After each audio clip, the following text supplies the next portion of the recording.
అందరికీ నమస్కారం అండి. వీడియోలు చేసి చాలా రోజులు అవుతుంది కదా, మళ్ళీ ఒకసారి కొత్త వీడియోతో మీ ముందుకు వచ్చాను. ఈ వీడియో ఏంటంటే ఎండబెట్టిన చేపలను ఎలా ఈజీగా కర్రీ వండుకోవాలో చూపిస్తున్నానండి. ఈ చేపలు నేనే ఇంట్లో క్లీన్ చేసుకొని ఎండబెట్టుకున్నానండి. వితిన్ 2 డేస్లోనే ఈ ఎండలకు ఎండిపోయాయి. ఇవి మంచిగా ఇలా చిన్నవి పెద్దవి అన్నీ కలిపి నేనే ఎండబెట్టుకున్నాను.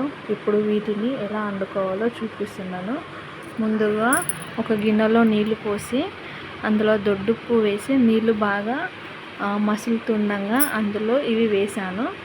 ఇవి వేసి ఒక 5 మినిట్స్ 10 మినిట్స్ అలా ఉంచుకున్నానండి. ఎందుకంటే మనం ఎండలో ఎండబెట్టుకున్నాం కదా, ఆ గాలికి ఏదన్నా డస్ట్ కానీ ఇసుక కానీ ఏదన్నా ఉంటే ఇలా చేయడం వల్ల ఆ నీళ్ళల్లో ఆ దుమ్ము కానీ ఏదన్నా ఇసుక లాంటిది ఉంటే వెళ్ళిపోతుందని అలా చేశాను.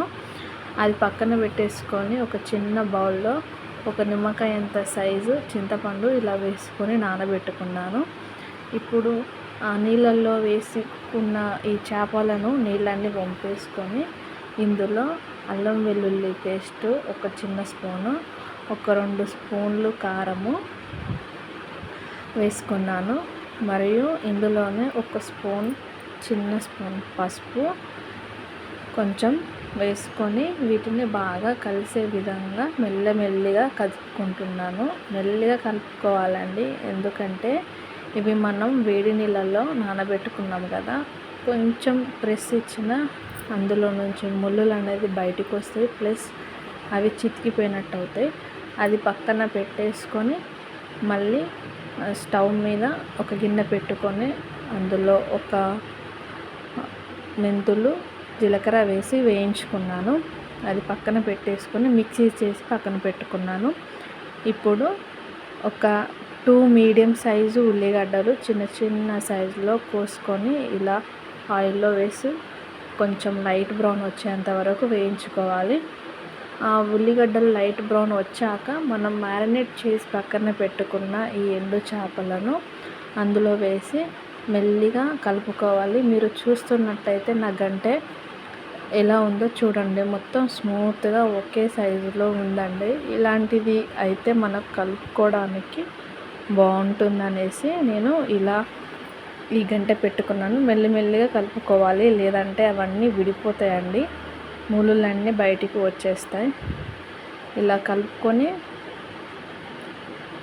కొంచెం నూనె బయటికి వచ్చేలాగా అనిపిస్తుంది కదా, అప్పుడు మనం చింతపండు నీళ్ళను ఇందులో పోసి మెల్లిగా కలుపుకోవాలి. ఒకేసారి గట్టిగా కాకుండా ఈ చేపలను మాత్రం మెల్లిగా కలుపుకోవాలి. అలా చేస్తేనే చేప అనేది విడిపోకుండా మంచిగా నీట్గా వస్తుంది. మధ్య మధ్యలో మూత పెట్టి కలుపుకుంటూ ఉండాలి. ఒక పొంగు వచ్చాక నేను ఒక స్పూన్ జీలకర్ర మెంతుల పొడి వేస్తున్నాను. చూస్తున్నట్లయితే మనకి ఈ పొంగులో వాటర్ ఉంటుంది, చూస్తున్నారా? ఇలా వస్తున్నప్పుడు మాత్రమే జీలకర్ర మెంతుల పొడి వేసుకొని కలుపుకోవాలి. కలుపుకొని మూత పెట్టుకొని సిమ్లో లేదంటే మీడియం ఫ్లేమ్లో ఉడికించుకుంటూ మధ్య మధ్యలో కలుపుకుంటూ ఇలా చూస్తున్నట్టయితే ఆయిల్ అనేది సపరేట్ అవుతుంది.